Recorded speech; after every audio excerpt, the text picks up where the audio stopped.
오늘도 말씀 드셨습니까? 말씀 김민성입니다. 오늘은 마태복음 13장 31절부터 43절까지 말씀을 가지고 함께 은혜를 나누겠습니다.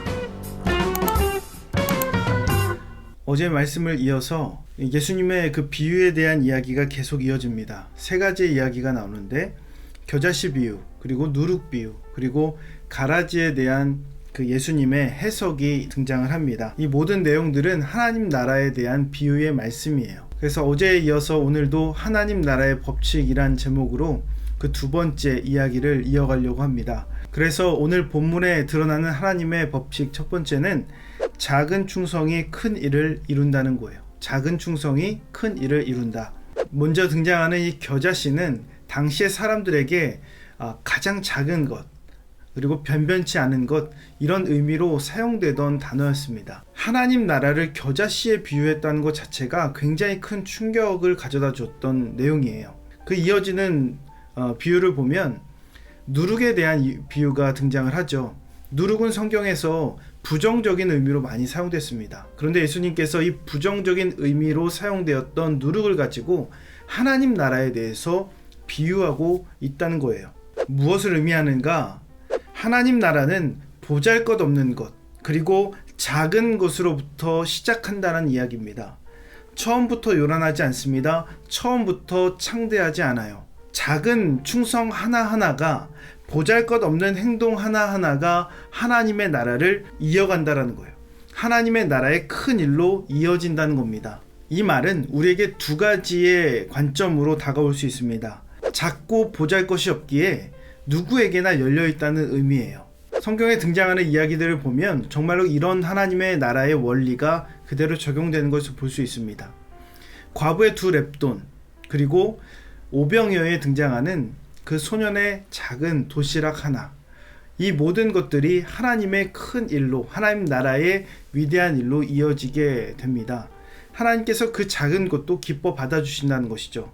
작은 것으로도 하나님 나라를 성취할 수 있는 거예요. 또 다른 측면에서 보면 작은 일에도 소홀히 하면 안 된다는 거예요. 하찮은 일은 없습니다. 하찮아 보이는 작은 일이라 할지라도 그 작은 일에 소홀히 하면 큰 일을 이룰 수가 없는 거예요. 하나님 나라는 작은 자, 그리고 소외된 자에게 열려 있어요. 작은 것 하나도 허투루 여기지 않는 믿음의 태도가 우리에게 필요합니다. 또 등장하는 하나님 나라의 법칙은 유통기한이 분명하다는 거예요. 유통기한이 분명하다. 유통기한이 지난 음식을 우리가 잘 먹지 않습니다. 왜냐하면 상할 수 있기 때문에 그래요.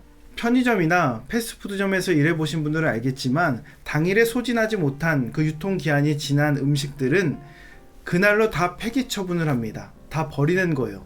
아깝다고 남겨두거나 아깝다고 팔지 않습니다. 다 폐기 처분해요. 살려고 오는 사람이 있다 할지라도 그 사람에게 판매하지 않아요. 하나님 나라도 마찬가지입니다. 모두에게 열려 있어요. 작은 자나 큰 자나 할 것 없이 누구에게나 가능합니다. 그러나 언제까지나 가능한 것은 아니에요. 기한이 분명히 존재합니다. 언제까지요? 예수님께서 재림하실 그때까지입니다. 예수님이 재림하시면 심판이 이어지는 거예요. 가라지는 불에 태워집니다. 심판을 받아요. 그때는 단호합니다. 냉정합니다.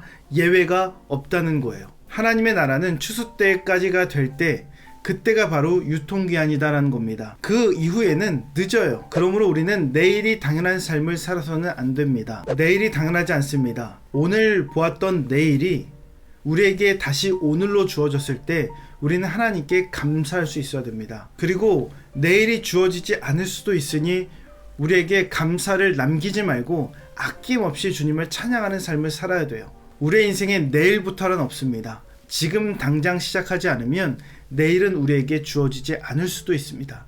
그러기에 오늘 최선을 다해서 하나님 나라를 소망하며 살아가시기를 바랍니다. 묵상 질문을 알려드립니다. 작은 일이라고 무시하고 모른 척 넘어간 적이 있는가? 내일이 보장된 것처럼 살아가는가? 만약 내일이 우리에게 없다면 우리는 오늘 어떻게 살아가야 되는가? 이 묵상 질문을 오늘도 자신에게 던져보시면서 오늘도 실천할 수 있는 구체적인 계획까지 세워보시기를 바랍니다. 오늘 내용이 도움이 되셨다면 좋아요와 구독 꼭 눌러주시고 이 말씀이 여러분의 삶이 되기를 예수님의 이름으로 축복합니다.